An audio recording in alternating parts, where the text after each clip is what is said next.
तुमने नोटिस किया है, जब भी तुम कुछ नया करने की सोचते हो तब भी तुम्हारे अंदर एक अजीब सा डर पैदा होता है। यहाँ है सीक्रेट।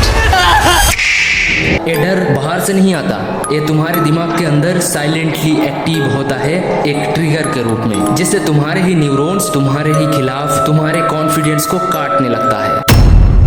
तुम सोचते हो अगर फेल हो गया तो लोग क्या सोचेंगे, अगर उसने मना कर दिया तो मैं मुंह कैसे दिखाऊंगा। तुम्हारे दिमाग तुम्हें जजमेंट का झूठा डर दिखाता है, जो सिर्फ हेलुसिनेशन ऑफ डेंजर यानी एक काल्पनिक सोच है, जिससे तुम्हारा सबकॉन्शियस माइंड थ्रेट रिसेप्टर को ट्रिगर करता है, क्योंकि उसके लिए बदलाव अनकंफर्टेबल होता है। तुम कुछ नया करना चाहते हो पर तुम्हारा ब्रेन चाहता है तुम वहीं रुके रहो, उसी सेफ जोन में जो तुम्हारे ब्रेन को कंफर्ट देता है। अब समझो, ये डर तुम्हारा दुश्मन नहीं बल्कि एक रिसेप्टर इल्यूशन, एक पुराना मेमोरी प्रोग्राम सिस्टम है जो तुम्हें जिंदा रखता है मगर जीने नहीं देता।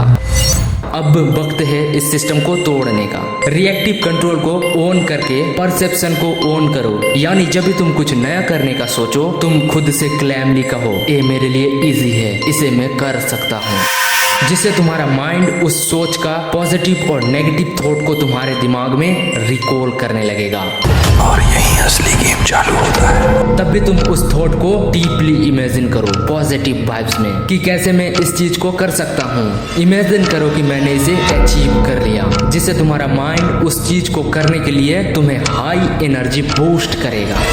तो अगली बार जब भी तुम्हें ऐसा फील हो, रुकना मत, उस पे पॉजिटिव रिस्पॉन्स करना, बिकॉज जब भी तुम डर को सहते नहीं बल्कि उसे डीपली पढ़ते हो तब भी तुम उसे बदल सकते हो।